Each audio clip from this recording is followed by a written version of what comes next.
Jon Stewart's a hack. He's always been a hack. I never thought that The Daily Show was anything more than a propaganda outlet that stupid millennials ate up with a fork and knife, and it ideologically ruined a generation when it came to consuming news. Somebody who spent their entire program ragging on Fox News turned, oh right, where was The Daily Show broadcast? Right, Comedy Central.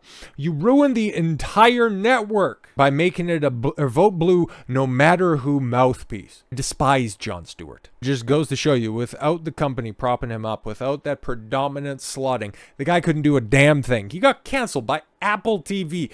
Apple, a $1 trillion brand, because guess what? Nobody cared what he had to say outside of the confines of The Daily Show. And now that he's back, and now that he's getting all of the very organic traffic driven to his videos on places like YouTube and Twitter and Meta, oh yeah, definitely everybody wants to hear what this gray-haired boomer has to say about Orange Man and how bad he is. He's being exposed once again for being a hypocrite. Big shock on that one. Jon Stewart is accused of bumping the value of his New York City penthouse by 829%. Oh shit. After ranting about Trump overvaluing his properties and telling viewers tax avoidance is not victimless. Unbelievable. Just a state boot-licking dick.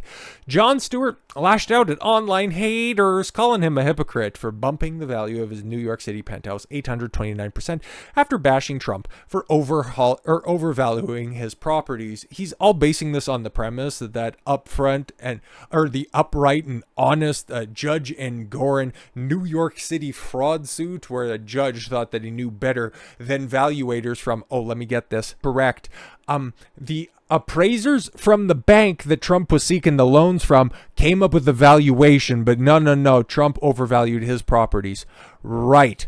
Stewart, who returned to The Daily Show in a once-a-week hosting role, because, yeah, he couldn't be asked to do anything more because he's always been out of touch, but now that he's accrued such a wealth, he's even more out of touch, hence why he can afford such a luxurious home. Slammed Trump and his allies for calling Trump's tax avoidance scheme a victimless crime. Which scheme are we talking about here? Which blue and on level nonsense are you out here shilling?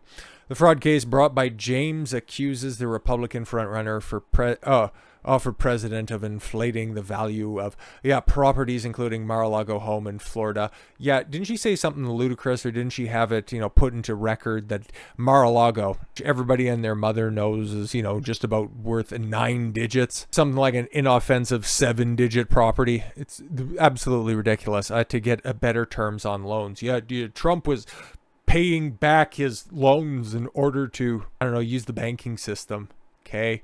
The comic. Yeah, the only time I get belly laughs from Jon Stewart is when I fact check his nonsense, was specifically responding to Shark Tank star Kevin O'Leary saying just that and adding that every real estate developer everywhere does what Trump does. Yeah, exactly. It only becomes an issue of, guess what, if you don't pay back your bills. How is he not mad about overvaluations in the real world because they are not victimless crimes? Oh, well, won't somebody please think of the IRS? Ugh, a state-sponsored hack.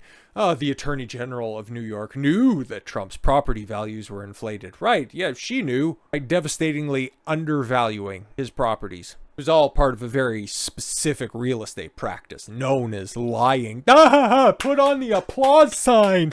He added that the system becomes incentivized for corruption when you behave as Trump is alleged to have done. Some of the social media responded by showing that Stewart himself had seen an overvaluation of his former residence by 829%, according to the New York Post. Stewart sold a duplex in Tribeca to financier Parag Pandey for $17.5 million in 2014. Though the asking price was not available at the time, the estimated market value at the time was just $1.882 million, and the assessor valuation was just under $850,000. In Tribeca, that must be a real shithole. Holy. They resold the property at a 25% loss for just over $13 million in 2021.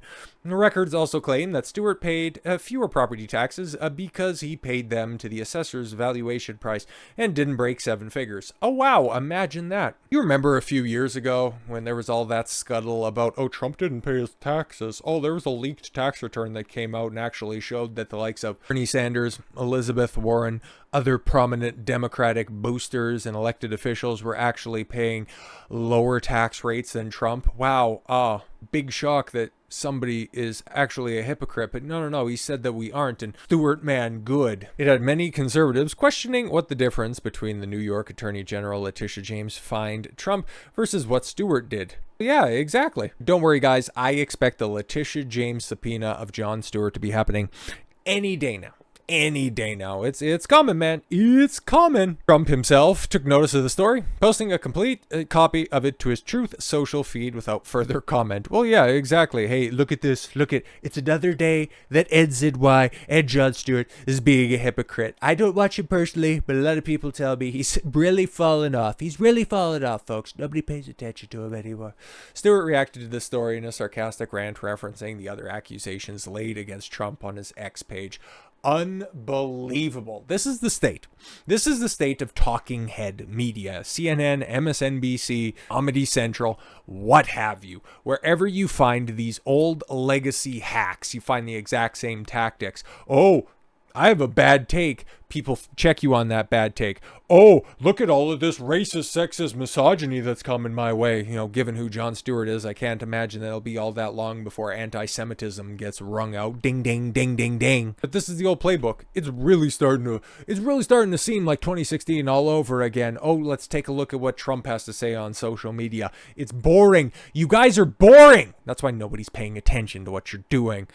I guess all I need to do is to start a fraud college, steal classified documents, bankrupt casinos, pay hush money, grab vaginas. Oh, I'm so sorry that nobody ever wants to, present their vagina to you, John. Must be a really sad state of affairs when you've never had genuine burning desire.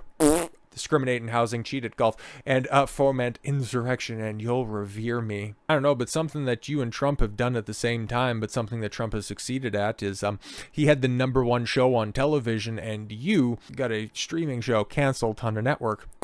Stewart's anger at Trump predates his full entrance into politics, dating back to Stewart's initial run on The Daily Show. Yes, exactly. Trump launched a nasty tirade against Stewart's in 2013, saying the comedian is hiding from his past because he's changed his surname from I didn't even know that was in there.